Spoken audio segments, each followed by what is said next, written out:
ওয়ালাদিন সালিহিন ইয়াদউ লাহ, নেক সন্তান যদি রেখে যায়, ওই নেক সন্তান যদি তার জন্য দোয়া করে, ওই নেক সন্তান রেখে যাওয়ার কারণে এর সওয়াবও সে কবরে শুয়ে শুয়ে পেতে থাকবে। সুবহানাল্লাহ।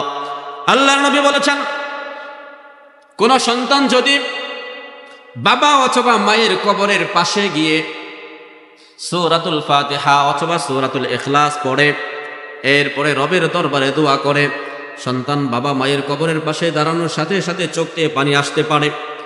আর যদি সন্তান নেককার হয়, সবসময় দোয়া করে, কবরের পাশে গেলে চোখের পানি সে ধরে রাখতে পারবে না, বাবা মায়ের কবরের পাশে চোখের পানি ধরে রাখতে পারবে না। নবীজি বলেন, নেক সন্তান কোরআন তিলাওয়াত করল, রবের কাছে দোয়া করল, চোখের পানি ছেড়ে দিল, সেই চোখের পানি নাকের ডগায় আসার আগে আগে আল্লাহ রাব্বুল আলামিন এই সন্তানের বাবা মায়ের কবরকে জান্নাতের বাগান বানায় দিবেন। সুবহানাল্লাহ। সম্মানিত মুসল্লিয়ানে কেরাম, মহান আল্লাহ জাল্লা শানুহুর দরবারে লক্ষ কোটি শুকর আর সুজুদ আদায় করছি যে মহান রব্বুল আলামিন আমাদেরকে দুনিয়ার এই ফিতনা ফাসাদের যুগে সপ্তাহের শ্রেষ্ঠ দিন জুমার দিনে জুমার নামাজ আদায় করার জন্যে পৃথিবীর মধ্যে সর্বশ্রেষ্ঠ ঘর আল্লাহর ঘর মসজিদে আসার সুব্যবস্থা করে দিয়েছেন। সে রব্বে কারীমের দরবারে দিল থেকে শুকরিয়া আদায় করে বলি আলহামদুলিল্লাহ। মেরে মুহতারাম, এই পৃথিবীটা বড় বৈচিত্র্যময়। আল্লাহ রাব্বুল আলামিনের হাজারো সৃষ্টি এই পৃথিবীতে বিদ্যমান। এক এক সৃষ্টি এক এক ধরনের, এক এক সৃষ্টি এক এক রকমের, কোনোটার সাথে কোনোটার মিল নাই। মানুষের কথায় যদি ধরি, মানুষের মধ্যেও কত বৈচিত্র্য। কোনো মানুষ লম্বা, কোনো মানুষ বেটে, কোনো মানুষ সাদা, কোনো মানুষ কালো, উঁচু নিচু, বড়লোক ছোটলোক, বিভিন্ন রকমের মানুষ আছে। এক এক দেশের মানুষ এক এক রকম। কোটি কোটি মানুষ, কিন্তু কারো চেহারার সাথে কারো চেহারার মিল নেই। এই যে বৈচিত্র্য, ভিন্ন ভিন্ন ধরন, আল্লাহর হাজারো সৃষ্টির হাজারো ধরন, এই সব বৈচিত্র্য, সকল প্রকার আর ভেদাভেদ একটি বিন্দুতে এসে একাকার হয়ে গেছে। এক বিন্দুতে সব এক, কোন রকম পার্থক্য নাই। তা হলো এই পৃথিবীতে যা কিছু আছে কোনো কিছুই চিরস্থায়ী নয়। কথা বলুন ঠিক কিনা? কোনো কিছুই চিরস্থায়ী নয়। পৃথিবীতে যে আগমন করেছে তার প্রস্থান আছে, চলে যেতে হবে। সে মানুষ হোক, অন্য যে কোনো ধরনের প্রাণী হোক না কেন, আল্লাহর যে কোনো সৃষ্টি হোক, সৃষ্টি হয়েছে তো তার বিদায় আছে, চলে যেতে হবে। স্থায়ী নয়, চিরস্থায়ী নয়, বরং সব কিছুই অস্থায়ী। এই জায়গায় সব এক। স্থায়ী থাকবে শুধুমাত্র রব্বুল আলামিন। কথা বলুন ঠিক কিনা? আল্লাহ তাআলা সূরাতুর রহমানের মধ্যে চমৎকার ভাবে বলেছেন, কুল্লু মান আলাইহা ফান, কুল্লু মান আলাইহা ফান। পৃথিবীতে যা কিছু আছে সব কিছু ক্ষণস্থায়ী, শেষ হয়ে যাবে। ওয়ায়াবকা ওয়াজহু রাব্বিকা যুল জালালি ওয়াল ইকরাম। শুধুমাত্র থাকবে একমাত্র হে নবী আপনার মহান রব যুল জালালি ওয়াল ইকরাম, আল্লাহ রাব্বুল আলামিন ছাড়া আর কেউ থাকবে না। সব কিছুই মরণশীল। কুরআনুল কারীমের সূরা আলে ইমরানের 185 নম্বর আয়াতে কারীমার মধ্যে আল্লাহ রাব্বুল আলামিন এই কথাটা চমৎকার ভাবে বলেছেন। আল্লাহ বলেছেন, কুল্লু নাফসিন যায়িকাতুল মাউত। সব প্রাণী মরে যাবে। কুল্লু নাফস, কুল্লুন শব্দের অর্থ হলো যাবতীয় যা কিছু আছে তাকে বলা হয় কুল। কুল্লুন, কুল্লু নাফসিন, নাফস মানে আত্মা, রূহ আছে এমন প্রতিটা প্রাণীকে নাফস বলা হয়। মানুষও হতে পারে, অন্য সব কিছু হতে পারে, যার মধ্যে এই রূহও আছে। কুল্লু নাফসিন, প্রতিটা রূহ, প্রতিটা মানুষ, প্রতিটা প্রাণী যায়িকাতুল মাউত, মরণের স্বাদ আস্বাদন করবে, মরে যাবে। কেউ থাকবে না, কেউ থাকবে না, সবাই চলে যাবে। কবি কতই না সুন্দর বলেছেন, মাউতু কাসিন কুল্লু নাসিন শারিবু, মাউতু কাসিন কুল্লু নাসিন শারিবু, কবরু বাইতিন কুল্লু নাসিন দাখিলু। মরণ এমন একটা পেয়ালা, এমন এক পেয়ালা, মরণের নাম, এমন এক পেয়ালার নাম মরণ, যেই পেয়ালাতে প্রত্যেকটা মানুষ চুমু দিবে, দিতেই হবে তাকে, সেই পেয়ালার স্বাদ আস্বাদন করতেই হবে, মরেই যাবে। আর কবর এমন একটা ঘর, কবর জগৎ এমন একটা জায়গা, কবর এমন একটা ঘর, যেই ঘরে প্রতিটা মানুষকেই দাখিল হতে হবে, ঢুকতে হবে। যেটা মাউতু কাসিন কুল্লু নাসিন শারিবু, কবরু বাইতিন কুল্লু নাসিন দাখিলু। সবাই চলে যাবে, কেউ থাকবে না, কেউ থাকবে না। কিন্তু বিষয় হলো, এই মরণ থেকে আমরা বাঁচতে চাই। অনেকেই বাঁচতে চায়, সবাই বাঁচতে চায় যে আরো কিছুদিন থাকি, আরো কিছুদিন থাকি, এই করব সেই করব। কত শত স্বপ্ন আমরা অন্তরে লালন করি, বহু স্বপ্ন বাস্তবায়ন হওয়ার আগেই দুনিয়া থেকে চলে যেতে হয়। কথা বলুন ঠিক কিনা? হাজারো মানুষ হাজারো স্বপ্ন দেখে, স্বপ্নের ধরা ছোঁয়ার আগেই দুনিয়া নামক যে পৃথিবী আছে এটা থেকে তাকে বিদায় নিতে হয়। আমাদের চোখের সামনে হাজারো মানুষ মরছে, নিজেদের আত্মীয় স্বজন মরছে, তাদের থেকে আমরা শিক্ষা গ্রহণ করি না। অথচ নবীজি বলেছেন, কাফা বিল মাউতি ওয়াইজান, কাফা বিল মাউতি ওয়াইজান, মান লাম ইয়াত্তাইজ বিল মাউতি ফালা ওয়াইজালা। মরণ এইটাই নসিহাতের জন্য যথেষ্ট। একজন মানুষের নসিহাতের জন্য মৃত্যুর চাইতে আর বড় কোনো নসিহত হতে পারে না। খতিব সাহেব যতই বুঝা কোরআন এবং হাদিস দিয়ে, সেটা যতটা না আপনার অন্তরে আঘাত করবে, তার চাইতে বেশি আঘাত করবে আপনার পাশের আপনজনের মৃত্যু। আপনার আপনজন মরে গেছেন, আপনার দিলটা নরম হয়ে যাবে, কল্পনায় আসবে কালকে তো আমিও চলে যেতে পারি। আসে কি আসে না? এই জন্য নবীজি বলেছেন, কাফা বিল মাউতি ওয়াইজান, মরণ থেকে শিক্ষা গ্রহণ করো, এটাই তোমার নসিহতের জন্য যথেষ্ট। ওমান লাম ইয়াত্তাইজ বিল মাউতি, মরণ থেকে যারা নসিহত গ্রহণ করে না, ওয়াজ গ্রহণ করে না, শিক্ষা গ্রহণ করে না, ফালা ওয়াইজালা, তার জন্য অন্য কোনো নসিহত কাজে আসবে না। কারণ এর চাইতে বড় নসিহত আর কিছুই হতে পারে না। মেরে মুহতারাম, মানুষ তো চলেই যাবে, কেউ থাকবে না। আমি আপনাদের সামনে আজকে যে কয়েকটা কথা বলতে চাই, সেটা হলো, কাউকে আমরা ধরে রাখতে পারবো না। মানুষ তো চলে যাবে, আমাদের আপনজন আমাদেরকে ছেড়ে চলে যাবে। তো যাওয়ার সময় আমরা আপনজন যারা কাছাকাছি থাকি, আমাদের কি করণীয়? চলে যাওয়ার পরে তাদের কি কি হক আমাদের উপরে থাকে, এই নিয়ে কয়েকটি কথা আপনাদের সামনে পেশ করার চেষ্টা করবো ইনশাআল্লাহ।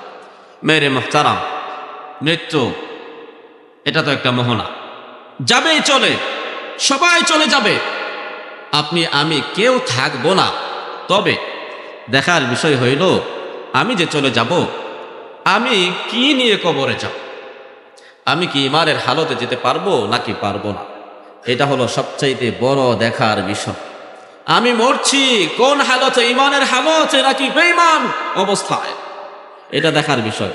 সারা জীবন নামাজ, রোজা, হজ, যাকাত সবকিছু করলাম, মরণের সময় যদি এমন হয় ইমানটা নিয়ে মরতে পারলাম না, এর চাইতে হতভাগা দুনিয়াতে আর কে হতে পারে?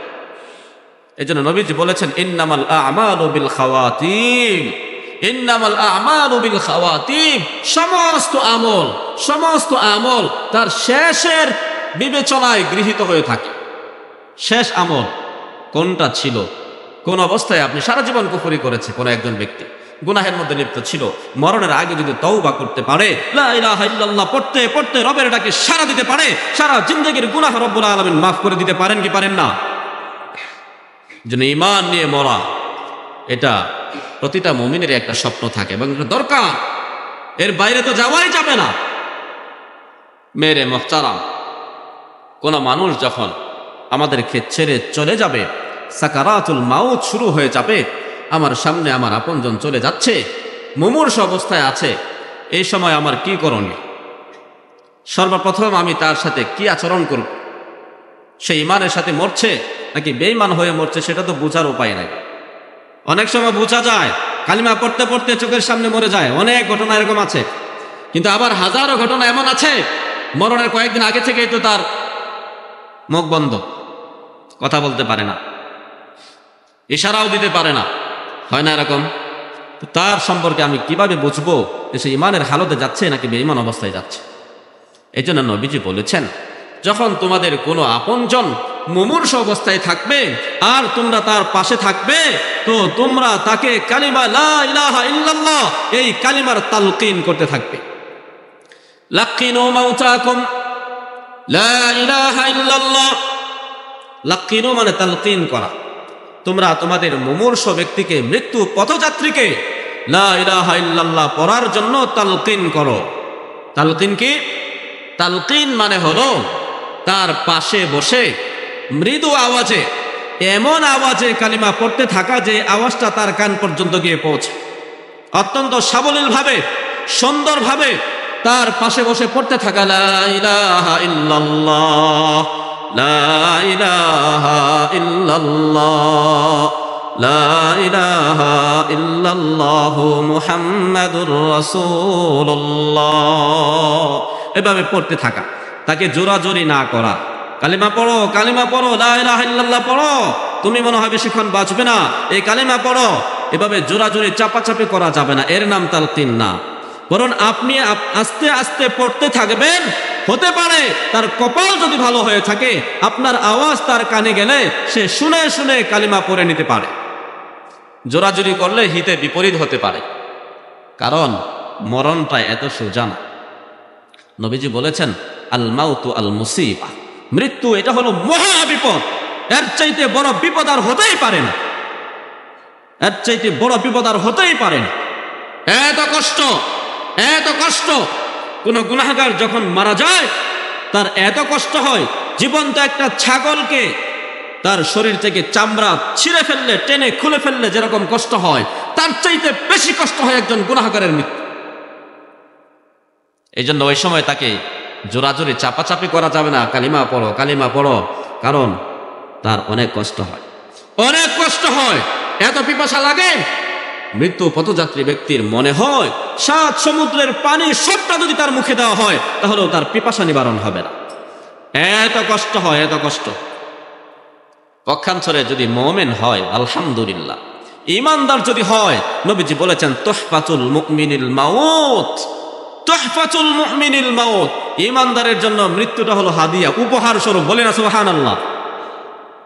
এই জন্য মৃত্যু পথযাত্রী ব্যক্তির সামনে বসে আস্তে আস্তে পড়তে থাকা লা ইলাহা ইল্লাল্লাহ, লা ইলাহা ইল্লাল্লাহ, লা ইলাহা ইল্লাল্লাহ, এটার নাম হলো তালকিন। নবীজি বলেছেন লাক্কিনু মাউতাকুম লা ইলাহা ইল্লাল্লাহ, লা ইলাহা ইল্লাল্লাহর তালকিন করতে থাকো, এটা 1 নাম্বার কাজ। দ্বিতীয় আরেকটা হাদিস পাওয়া যায়, আপনজনের মৃত্যুর সময় পাশে বসে সূরাতু ইয়াসিন তিলাওয়াত করা। নবীজি বলেছেন ইকরাউ ইয়াসিন আলা মাউতাকুম, তোমাদের মৃত্যু পথযাত্রী আত্মীয় স্বজনের পাশে বসে সূরা ইয়াসিন পাঠ করো। কেন? সূরা ইয়াসিন কুরআনুল কারীমের রূহ, কলব। কুরআনুল কারীমে 30টা পারা আছে, সেই 30 পারার মধ্যে 114টি সূরা আছে। সেই 114টি সূরার মধ্যে সূরাতু ইয়াসিন হলো রূহ, কলব। মানুষের কলব থাকে, রূহ থাকে, ঠিক তেমনি ভাবে কুরআনুল কারীমের কলবের নাম হলো সূরাতু ইয়াসিন। সূরা ইয়াসিন যদি কেউ তিলাওয়াত করে, আল্লাহ রাব্বুল আলামিন ইয়াসিনের তিলাওয়াতের বদৌলতে মৃত্যু পথযাত্রীর মৃত্যুকে আল্লাহ তাআলা সহজ করে দিবেন। সুবহানাল্লাহ। ইকরাউ ইয়াসিন আলা মাউতাকুম, এটা 2 নাম্বার কাজ। 3 নাম্বার আরেকটা কাজ আছে, যারা কাছে থাকবো অথবা দূর থেকে সংবাদ পাবো আমার অমুক আত্মীয় অসুস্থ, অথবা আমাদের অমুক পরিচিত ব্যক্তি অসুস্থ হয়ে আছে, মুমূর্ষ অবস্থায় কাতরাচ্ছে, যে কোনো সময় সে দুনিয়া ছেড়ে চলে যেতে পারে, এই সংবাদ শুনলে যারা কাছে থাকবো বা দূরে থাকবো, যে যেখানেই থাকি না কেন তার জন্য দোয়া করব। দোয়া করা, আয় আল্লাহ, আমার অমুক পরিচিত ব্যক্তি, আমার অমুক আত্মীয়, আমার চাচা, আমার মামা, আমার বাবা, আমার ভাই, আমার বোন জামাই, আমার ভাতিজা, আমার ভাগিনা, আমার দাদা নানা বা অমুক ব্যক্তি আল্লাহ মুমূর্ষ অবস্থায় আছে, না জানি তার কি অবস্থা, না জানি তার কত কষ্ট হচ্ছে, আল্লাহ দয়া করে মেহেরবানি করে তার মৃত্যুটা তুমি সহজ করে দাও, ঈমানের সাথে তুমি তাকে কবুল করে নাও। এভাবে তার জন্য দোয়া করতে থাকো। এটা তো আমরা সবাই পারবো, যেখানেই থাকি না কেন, দূরে আর কাছে নেই। দোয়া যে কোনো জায়গা থেকে করলেই হয়, যে কোনো জায়গা থেকে দোয়া করলে সেই দোয়া কবুল করার দায়িত্ব কার? আল্লাহ। আল্লাহ তাআলা দোয়া কবুল করে নেন। মেরে মুহতারাম, এ হলো মরণের আগ পর্যন্ত কাজ আমাদের। যখন আমরা শুনবো আমার অমুক আত্মীয় দুনিয়া থেকে বিদায় নিয়ে চলে গেছে, এখন আমার কি কাজ? সর্বপ্রথম কাজ, মরণের সংবাদ শোনার সাথে সাথেই সর্বপ্রথম কাজ হলো ইন্না লিল্লাহি ওয়া ইন্না ইলাইহি রাজিউন। এটা পড়া। কি পড়া?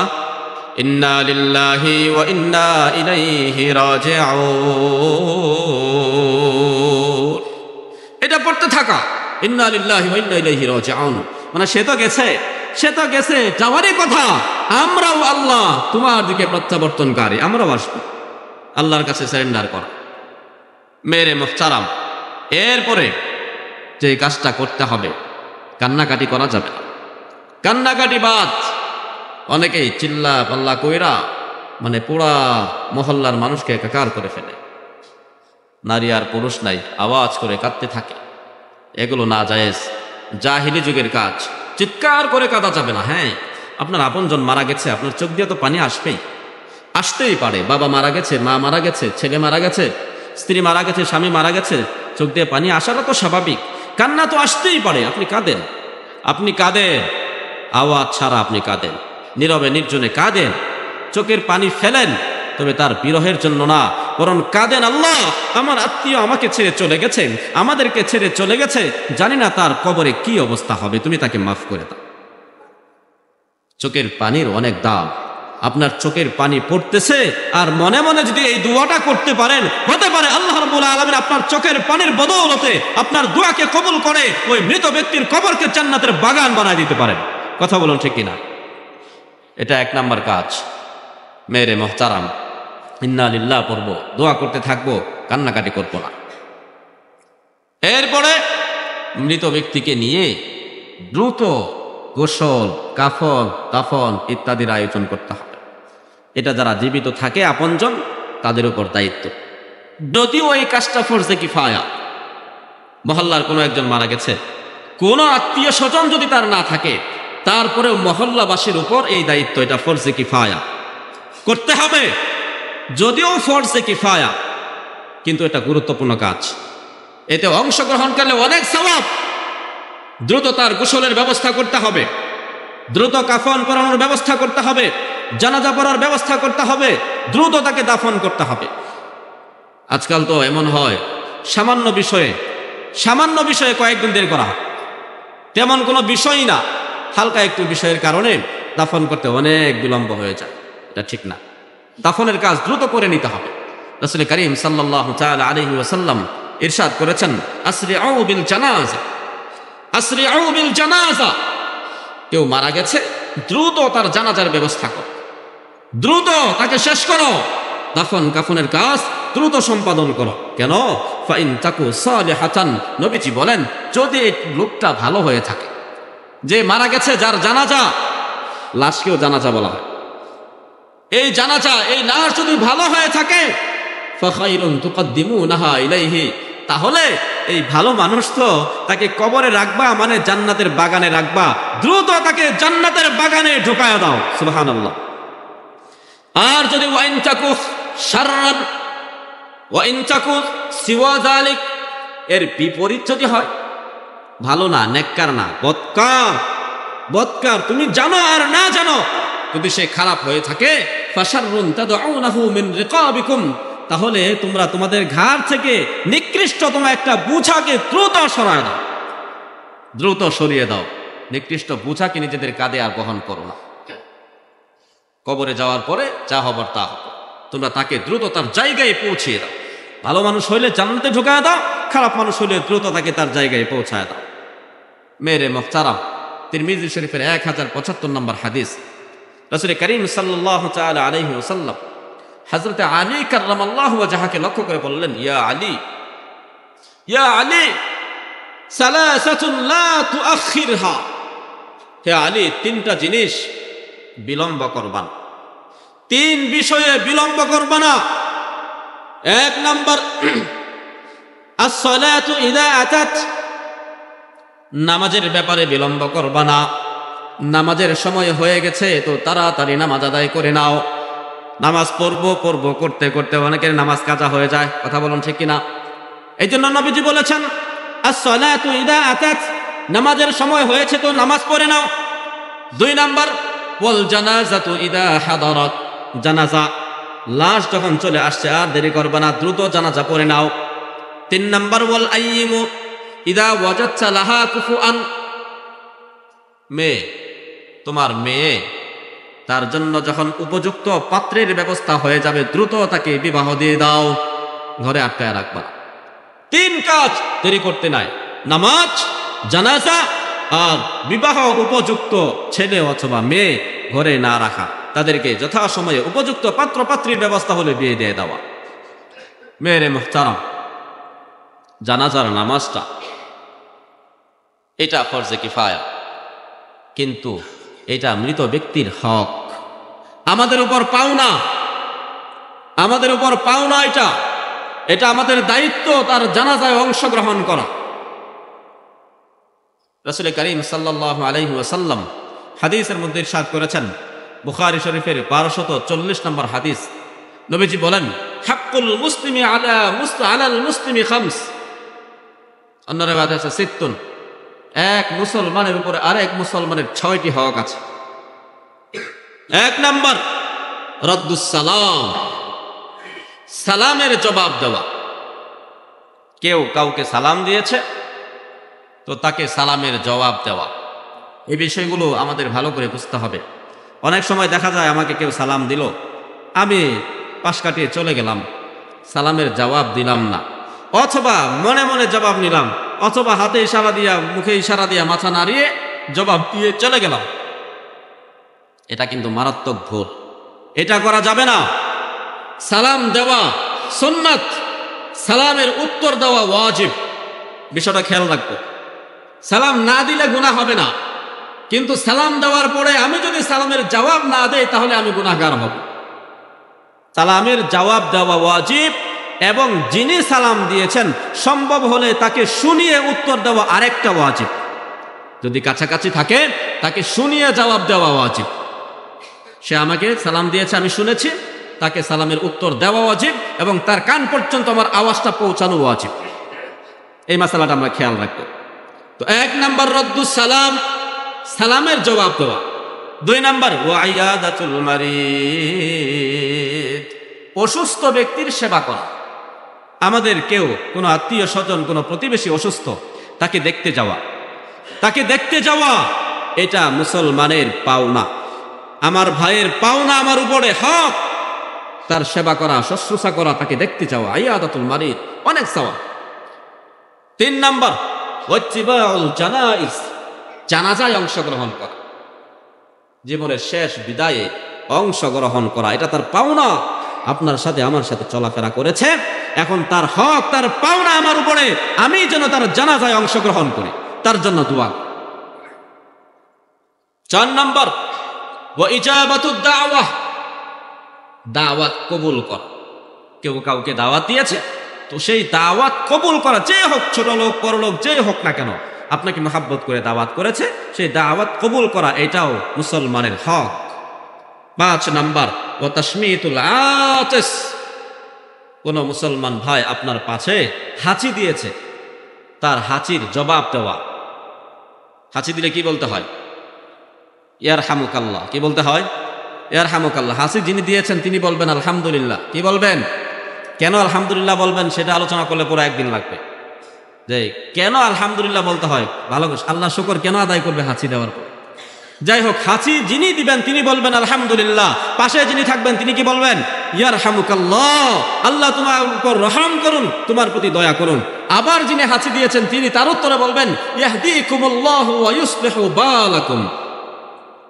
এগুলো আমরা অনেকেই জানি না, এগুলো শিখে নিব। মেরে মুহতারাম, এরপরে আসে জানাজার পরে দাফনের ব্যবস্থা। দ্রুত দাফন করতে হবে। দাফন কাজে অংশগ্রহণ করা এত বেশি সওয়াবের কাজ। রাসূল করিম সাল্লাল্লাহু তাআলা আলাইহি ওয়াসাল্লাম হাদিসের মধ্যে ইরশাদ করেছেন, বুখারী শরীফের 1325 নম্বর হাদিস, قال رسول الله صلى الله عليه وسلم من شهد الجنازة, যে ব্যক্তি জানাজায় অংশগ্রহণ করলো, হাত্তা ইউসাল্লি আলাইহা, শুধুমাত্র জানাজার নামাজটা পড়ছে, ফালাহু কিরাত, তার জন্য এক কিরাত সওয়াব রয়েছে। সুবহানাল্লাহ। ওমান শাহিদা হাত্তা তুদফানা, আর যে ব্যক্তি জানাজার নামাজে অংশগ্রহণ করেছে, পাশাপাশি দাফনের ক্ষেত্রেও গিয়েছে, কবরস্থান পর্যন্ত গিয়েছে, দাফন শেষ হওয়ার আগ পর্যন্ত তারা পাশেই ছিল, ফালাহু কিরাতান, সে 2 কিরাত সওয়াবের অধিকারী হবে। সাহাবী জিজ্ঞেস করলেন, ইয়া রাসূলুল্লাহ মাল কিরাতান, কিরাত কাকে বলে? 2 কিরাত মানে কি?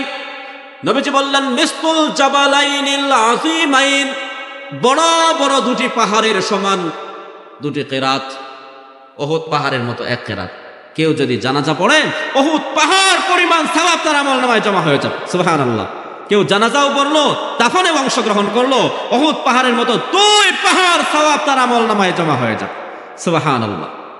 মেরে মুহতারাম, এটা আমরা অনেক সময় গুরুত্ব দেই না। জানাজা শেষ, চলে গেলাম ঘরে। না, আপনার সময় আছে, আপনি যান না কবরস্থান পর্যন্ত হেঁটে হেঁটে, অনেক সওয়াব অর্জন করা যাবে এর মধ্যে।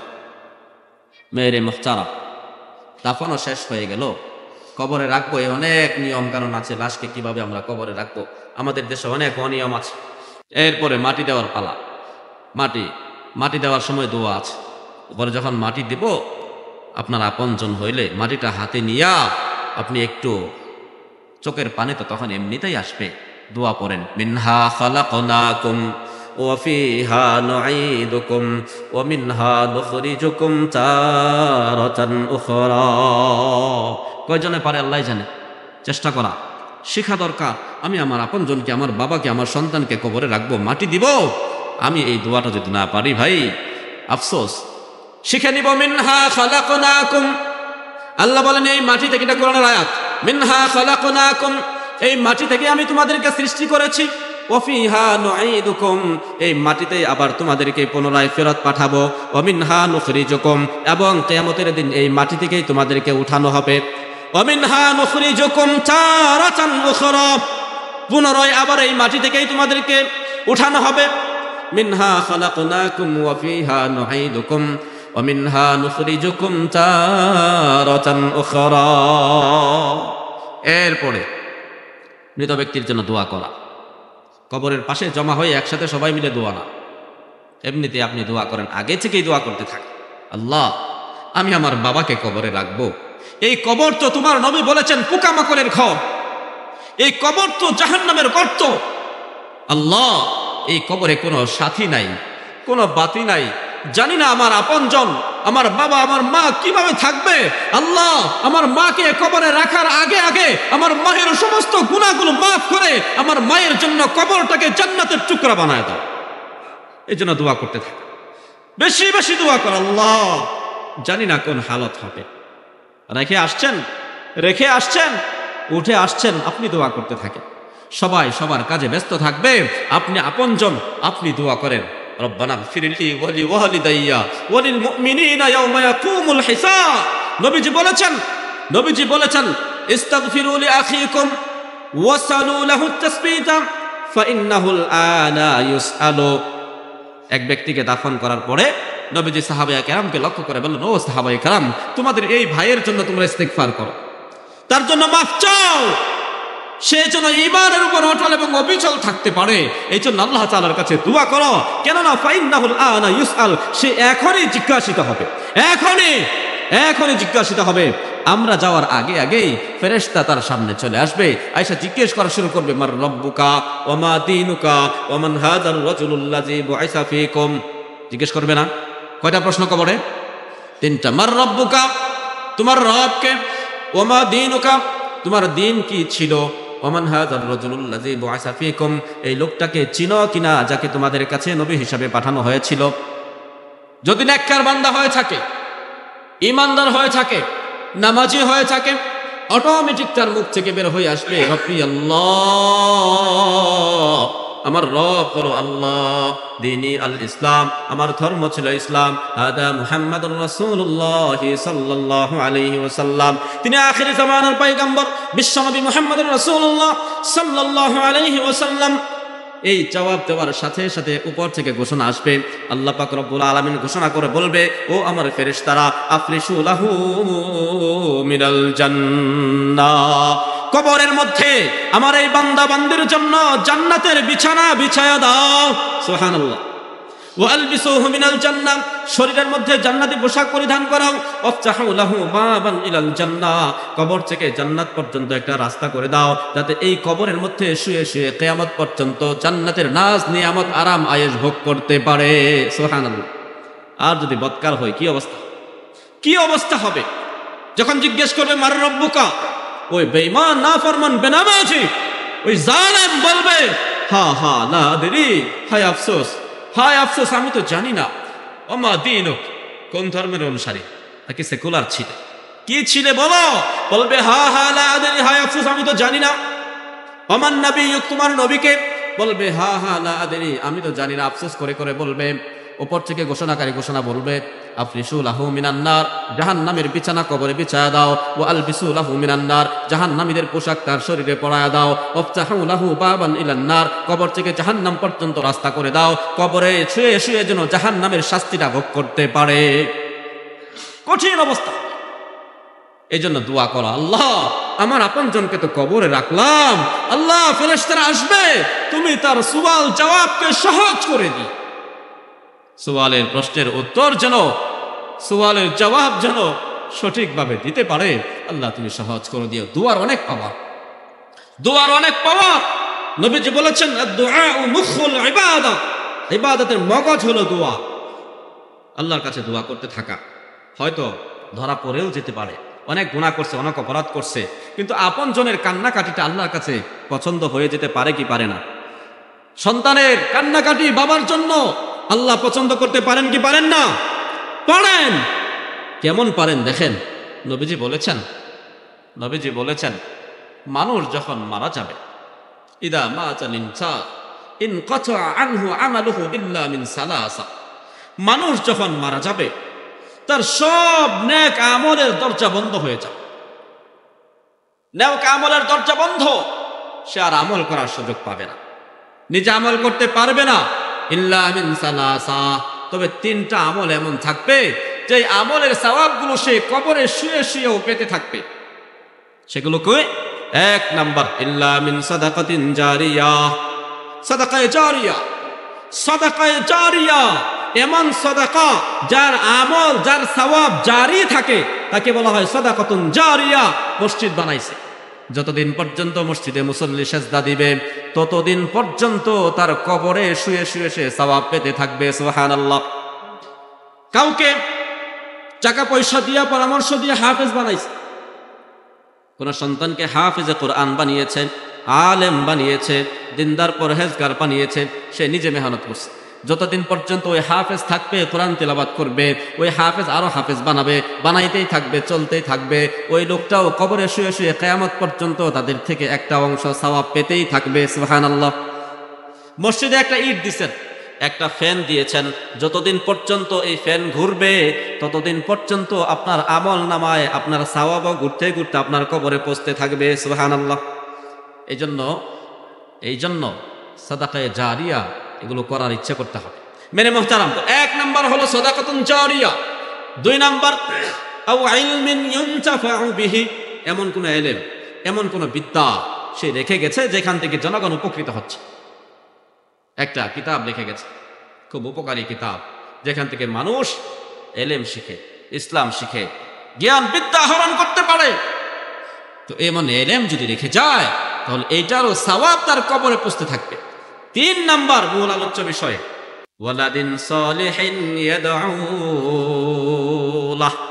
নেক সন্তান যদি রেখে যায়, ওই নেক সন্তান যদি তার জন্য দোয়া করে, ওই নেক সন্তান রেখে যাওয়ার কারণে এর সওয়াবও সে কবরে শুয়ে শুয়ে পেতে থাকবে। সুবহানাল্লাহ।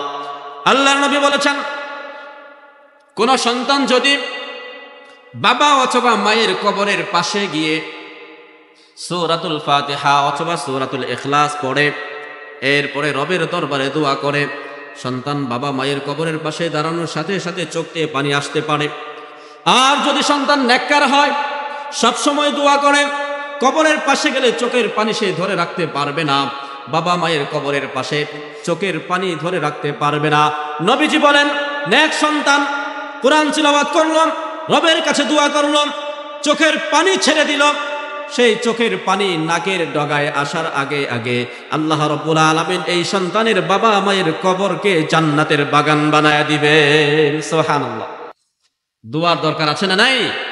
দোয়ার অনেক দরকার আছে, শুধু নিজের জন্য না, দোয়া অন্যের জন্য কার্যকর। মেরে মুহতারাম, তো এটা আমরা করব। এরপরের কাজ হল, আমার আপনজন তিনি ইন্তেকাল করেছেন, তার যদি কোনো ঋণ থাকে খুঁজে খুঁজে বের করতে হবে। আপনি যদি জানেন যে আমার বাবা অমুক দোকান থেকে সদাই করত, অমুকের সাথে লেনদেন করত, তারা না বললেও আপনি তাদের সাথে যোগাযোগ করবেন যে আমার বাবার সাথে আপনাদের কোনো লেনদেন বাকি আছে কিনা, আমার বাবার কাছে আপনাদের কোনো কিছু পাওনা আছে কিনা, ঋণ পরিশোধ করে দেওয়া। এটা প্রথম কাজ। সন্তান সন্ততি তারা সম্পদ ভাগ করার আগে ঋণ পরিশোধ করবে। ঋণ বান্দার হতে পারে, আল্লাহর ঋণ হতে পারে। বান্দার ঋণ টাকা পয়সা, অর্থ ইত্যাদি আল্লাহর হক নষ্ট করা হয়ে থাকে। মনে করেন হজ ফরজ হয়েছে, হজ আদায় করতে পারে নাই, সন্তানের জন্য উচিত বাবার পক্ষ থেকে হজ করা। নামাজ পড়তে পারে নাই, রোজা রাখতে পারে নাই, এইগুলোর জন্য ফিদিয়া দেওয়া, হিসাব করে করে ফিদিয়া দেওয়া।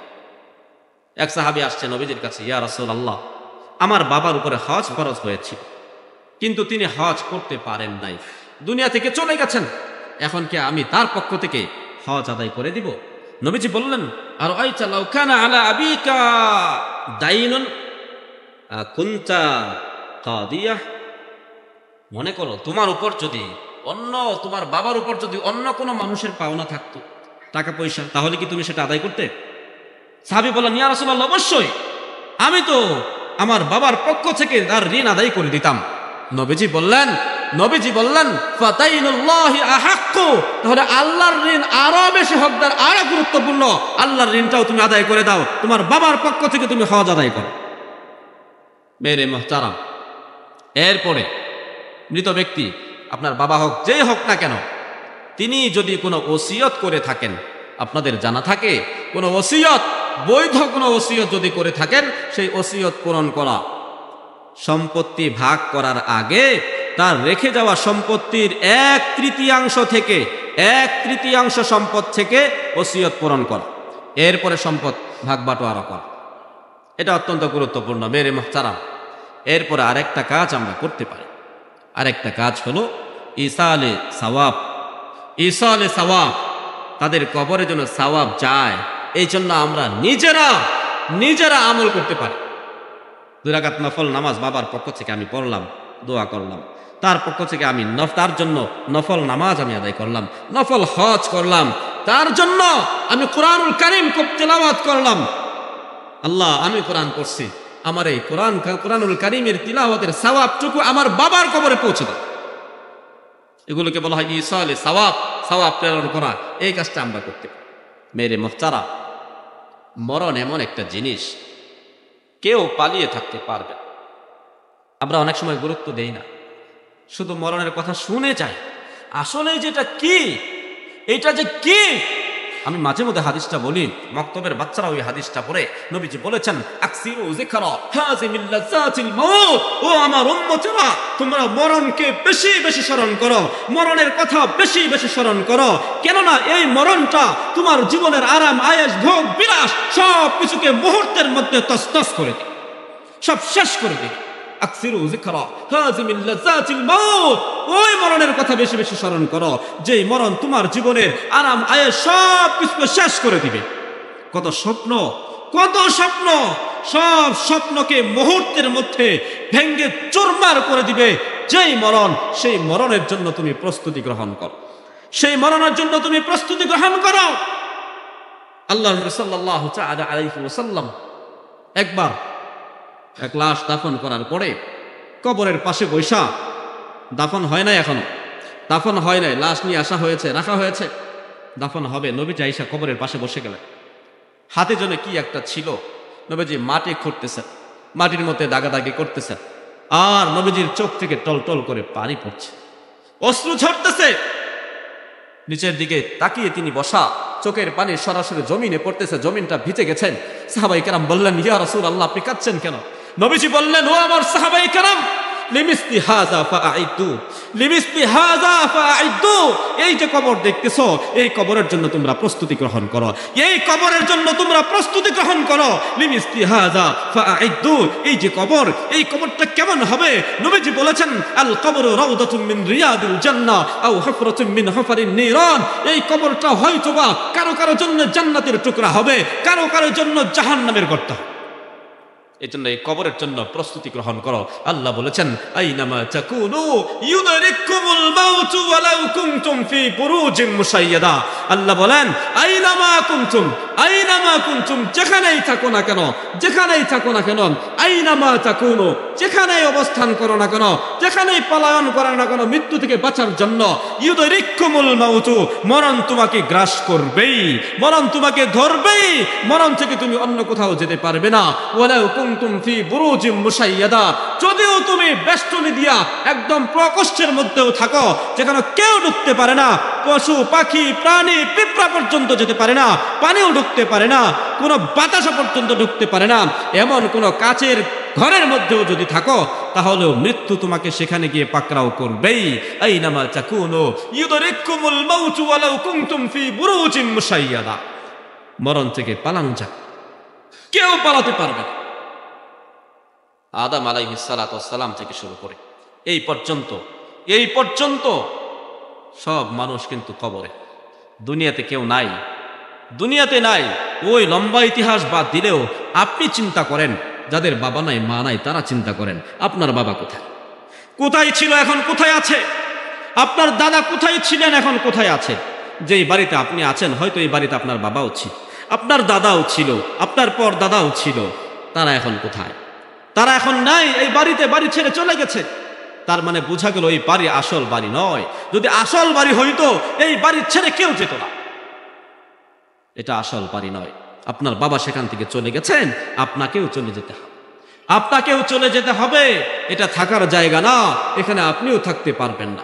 চোখের সামনে হাজারো মানুষ চলে যাচ্ছে। আমরা বলি অনেক সময়, হঠাৎ মৃত্যু হয়ে গেছে, কি করা যাবে, কোনো প্রস্তুতি নাই, এমনিতে হঠাৎ মৃত্যু হয়ে গেছে। মৃত্যু আসলে হঠাৎ হয় না, মৃত্যুটাই এমন, মৃত্যুটাই এমন। মৃত্যু তো আপনাকে আমাকে শিক্ষা দিয়ে যাচ্ছে বারবার। আপনার বাবা চলে গেছেন, আপনি রেডি হন, প্রস্তুত থাকেন, যে কোনো মুহূর্তে আপনাকে চলে যেতে হবে। মসজিদের মাইক থেকে আজকে আব্দুল্লাহর ইন্তেকালের এলান এসেছে আপনার কানে, এই আগামীকাল আপনার নামের এলানও তো আসতে পারে কি পারে না? আজকে মসজিদের খাটিয়ার মধ্যে আব্দুর রহমান শুয়েছে, তার লাশ আমরা কাঁধে করে কবরস্থানে নিয়ে গিয়েছি। আগামীকালকে আব্দুল্লাহও যেতে পারে, অন্য আরেকজনও যেতে পারে, আমিও যেতে পারি। এই খাটিয়া সব সময় প্রস্তুত যে কারোর জন্য। সুতরাং আমরা বেখবর থাকি, হঠাৎ করে বলি যে হঠাৎ চলে আসছে। মৃত্যু তো ভাই হঠাৎই আসবে, এটার নামই তো মৃত্যু, হঠাৎই তো আসবে। মৃত্যু হঠাৎ আসে না, মৃত্যু সময় মতোই আসে। আল্লাহ রাব্বুল আলামিন কুরআনুল কারীমে ইরশাদ করেছেন, সূরাতুল মুনাফিকুনের মধ্যে আছে, আরো অনেক জায়গায় আছে। আল্লাহ বলেন, ইদা জাআ আজালুহুম লা ইস্তাখিরুনা সাআতাও ওয়া লা ইস্তাকদিমুন, যখন বান্দার সময় হয়ে যাবে চলে যাওয়ার, মরণের সময় হয়ে যাবে, রবের পক্ষ থেকে নির্ধারিত সময় যখন শেষ হয়ে যাবে, তখনই আজরাইল তার কাছে আসবে। লা ইস্তাখিরুনা সাআতান, এক মুহূর্ত দেরি করা হবে না। লা ইস্তাখিরুনা সাআ, এক সেকেন্ড দেরি করা হবে না, এক সেকেন্ড আগেও জান কবজ করা হবে না। হযরতে দাউদ আলাইহিস সালাতু ওয়াস সালামের যুগের ঘটনা। দাউদ আলাইহিস সালাতু ওয়াস সালামের একজন উপদেষ্টা ছিলেন, তার ইন্তেকালের পরে সুলাইমান আলাইহিস সালাতু ওয়াস সালাম নবী হলেন, তিনি তারও উপদেষ্টা নিযুক্ত হলেন। একদিন উপদেষ্টা আর নবী সুলাইমান আলাইহিস সালাতু ওয়াস সালাম বসা, হঠাৎ করে একজন ব্যক্তির আগমন হইল নবীজির সাথে সাক্ষাৎ করার জন্য, কথাবার্তা বললেন। হঠাৎ করে ওই পাশে থাকা উপদেষ্টার দিকে এই ব্যক্তি এমন ভাবে তাকালেন, উপদেষ্টার সাথে সাথে ভয়ে আতঙ্কিত হয়ে গেছে। লোকটা চলে যাওয়ার পরে তিনি সুলাইমান আলাইহিস সালাতু ওয়াস সালামকে জিজ্ঞেস করলেন, আল্লাহ রসুল, হে আল্লাহর নবী, আপনার কাছে এই মাত্র যে লোকটা আসলো তিনি কে? তিনি কে? তার ভয়ঙ্কর চাহনি আমাকে আতঙ্কিত করেছে, আমি ভয় পেয়ে গেছি। আল্লাহর নবী সুলাইমান আলাইহিস সালাতু ওয়াস সালাম বললেন, তিনি হলেন মৃত্যুর দূত হযরতে আজরাইল আলাইহিস সালাতু ওয়াস সালাম। উপদেষ্টা বললেন, নবী, আমাকে দ্রুত আপনি হিন্দুস্তানে পাঠিয়ে দেন। আমি যেখানে থাকার ওখানে আমাকে পাঠিয়ে দেন, আমার ভয় লাগছে। আপনি বাতাসকে হুকুম করেন, বাতাস যেন আমাকে সেখানে পৌঁছায় দেয়। সুলাইমান আলাইহিস সালাতু ওয়াস সালামের তার বোঝার বাকি নাই, তিনি তো নবী, তিনি বাতাসকে হুকুম করলেন। সুলাইমান আলাইহিস সালাতু ওয়াস সালামের কথা বাতাসও শুনতো, এটা আমরা জানি তো। পশু পাখির ভাষা তিনি বুঝতেন, সব কিছু তার কথা বুঝত, তার হুকুম মানত। বাতাস মুহূর্তের মধ্যে তাকে রেখে এখানে চলে গেল। পরের দিন আবার আজরাইল আলাইহিস সালাতু ওয়াস সালাম সুলাইমান আলাইহিস সালাতু ওয়াস সালামের সাথে সাক্ষাৎ করলো। তিনি বললেন, ভাই আজরাইল, বলো, তুমি গতকালকে এখানে আসছিলা, আসার পরে আমার এই উপদেষ্টার সাথে এরকম আচরণ কেন করলা? তাকে তো এখন পাঠায় দেওয়া হয়েছে, বলো তার খবর কি? তিনি বললেন, আল্লাহর নবী, আমাকে আল্লাহ তাআলা এই লোকটার জান কবজ করার জন্য হিন্দুস্তানে আগামীকাল জোহরের নামাজের পরে সময় দিয়েছে, যে এই সময় তার জান কবজ করার কথা। তো আমি এখানে আসছি, আয়েশা দেখি সে আপনার কাছে বসা, এই জন্য আমি তার দিকে এইভাবে তাকাইলাম। তো এখন কি অবস্থা? যে এখন অবস্থা হলো, আমি ওইখানে গেছি জোহরের নামাজের পর, গিয়ে দেখি ওই লোক তো ওখানে উপস্থিত, তার জান কবজ হয়ে গেছে। আইনামা তাকুনু ইউদরিকুমুল মাউতু ওয়ালাউ কুনতুম ফি বুরুজিম মুশাইয়াদা। যেখানেই থাকো না কেন মরণ আসবেই, মরণ থেকে পালিয়ে থাকার মতো কোনো সুযোগ নাই। কেউ বাঁচতে চাইলেও বাঁচতে পারবে না। ডাক্তার সব বেটে বেটে খাইলেও থাকা যাবে? এক সেকেন্ড বেশি থাকতে পারবেন না। হয়তো কিছুটা সুস্থ থাকা যাবে, শরীরটা ভালো লাগবে, একটু স্বাভাবিক জীবন যাপন করতে পারবেন। হায়াত কেউ বাড়াতে পারবে না। চলে যেতেই হবে। এই জন্য মরণের জন্য প্রস্তুতি নেওয়ার দরকার আছে না নাই? কথা বলুন, আছে না নাই? আমাদের মরতে হবে না? মরণ আমাদের সামনে না পিছনে? সামনে। এই মরণের জন্য প্রস্তুতি নিতে হবে। কি প্রস্তুতি নিবেন? আল্লাহর নবী বলেছেন, আদ-দুনিয়া মাজরাআতুল আখিরা। এই দুনিয়া হলো আখিরাতের ক্ষেত। এই ক্ষেতে আপনি যেমন ফসল লাগাবেন, আপনি আখিরাতে গিয়ে তেমন ফসল কাটবেন। যেমন বীজ রোপণ করবেন, তেমন ফসল সেখানে গিয়ে আপনি পাবেন। ভালো কাজ করেন, মরণের কথা চিন্তা করে আপনি আল্লাহকে ভয় করেন। যার মধ্যে মরণের ভয় আছে, ওই লোকটাকে সুদ খাইতে পারে। যার মধ্যে মরণের ভয় আছে, সে কোনোদিন জিনা ব্যভিচার করতে পারে না।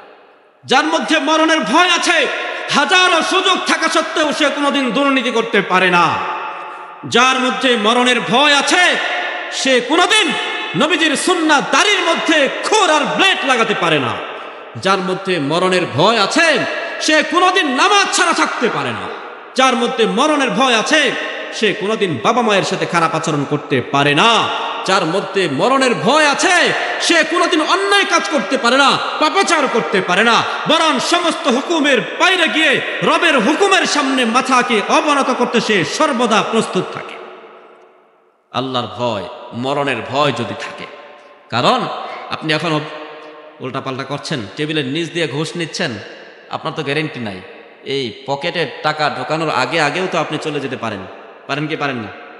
খারাপ কাজ করার ইচ্ছা করেছেন, খারাপ কাজ শুরু করেছেন, এই মুহূর্তে আজরাইল আসতে পারে কি পারে না? পারে, যে কোনো সময়। এইটাই তো আল্লাহর খেলা, আল্লাহ তাআলা খালাকাল মাউতা ওয়াল হায়াতা লিয়াবলুয়াকুম আইয়ুকুম আহসানু আমালা। আল্লাহ তাআলা হায়াতকে সৃষ্টি করেছেন, মরণকে সৃষ্টি করেছেন, লিয়াবলুয়াকুম আইয়ুকুম আহসানু আমালা, তোমাদেরকে পরীক্ষা করার জন্য, তোমাদের মধ্যে এই মরণের কথা চিন্তা কইরা কইরা কে ভালো কাজ করে আর কে মন্দ কাজ করে সেটা পরীক্ষা করার জন্য। পরীক্ষা, এটা পরীক্ষার হল। এই পরীক্ষার হলে আপনি যেমন লিখবেন, যেমন আমল করবেন, তেমন নাম্বার আপনি কবরে শুয়ে শুয়ে পাবেন। মেরে মহতারাম, আল্লাহ রাব্বুল আলামিন আমাদের সকলকে মরণের জন্য পূর্ণ প্রস্তুত থাকার তৌফিক দান করেন, আমিন। এবং অতীতে যত গুনাহ করেছি সব গুনাহ আল্লাহ তাআলা যেন মাফ করে দেন। আমাদের আত্মীয় স্বজন, আব্বা আম্মা, দাদা দাদি, নানা নানি, শ্বশুর শাশুড়ি যারা কবরে চলে গেছেন, আল্লাহ তাআলা যেন প্রত্যেকের কবরকে জান্নাতের বাগান হিসেবে কবুল করেন, আমিন। ওয়া আখিরু দাওয়ানা আনিল হামদুলিল্লাহি রাব্বিল আলামিন।